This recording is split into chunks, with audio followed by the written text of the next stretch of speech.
भारतीय पुराणों में ऐसी अनेक कथाएं हैं जो केवल गाथा नहीं बल्कि जीवन के गहरे रहस्य और शिक्षाएं भी समेटे हुए हैं। ऐसी ही एक कथा है समुद्र मंथन की अद्भुत गाथा। यह केवल देवताओं और असुरों की लड़ाई की कहानी नहीं बल्कि धैर्य, सहयोग और ईश्वर की करुणा का अनुपम उदाहरण है।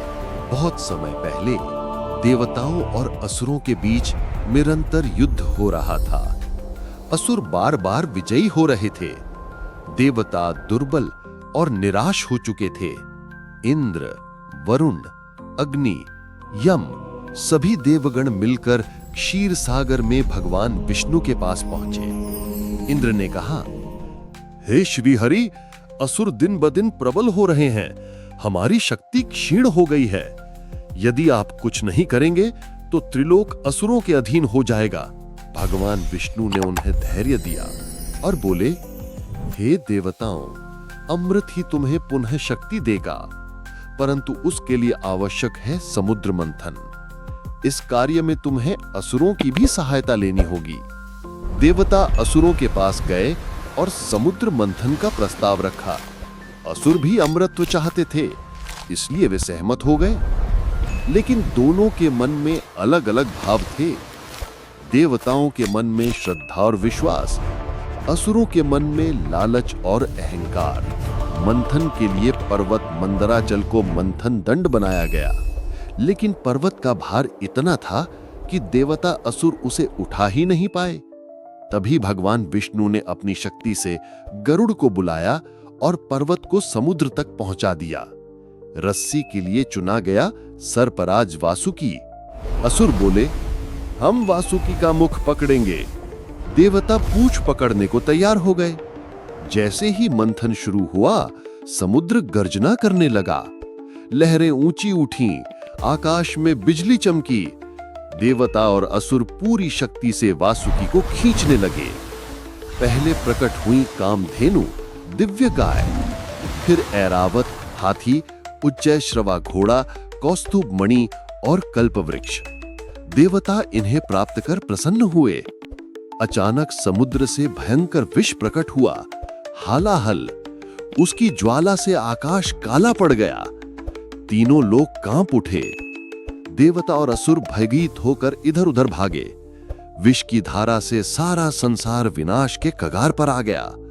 सभी देवता भागकर भगवान शिव के पास पहुंचे।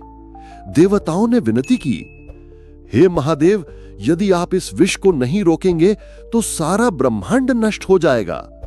भगवान शिव ने करुणा से उत्तर दिया, सृष्टि की रक्षा मेरा धर्म है। मैं ये विष स्वयं पी लूंगा। उन्होंने हालाहल को अपने कर कमल से उठाया और पी लिया। विष गले में अटक गया। उनका कंठ नीला हो गया। तभी से वे नीलकंठ कहलाए। मंथन पुनः प्रारंभ हुआ। अब समुद्र से लक्ष्मी देवी प्रकट हुईं। वे कमल पर खड़ी थीं, हाथों में वर मुद्रा और पद्म। देवताओं ने उनका स्वागत किया और उन्हें भगवान विष्णु की अर्धांगिनी के रूप में स्वीकार किया।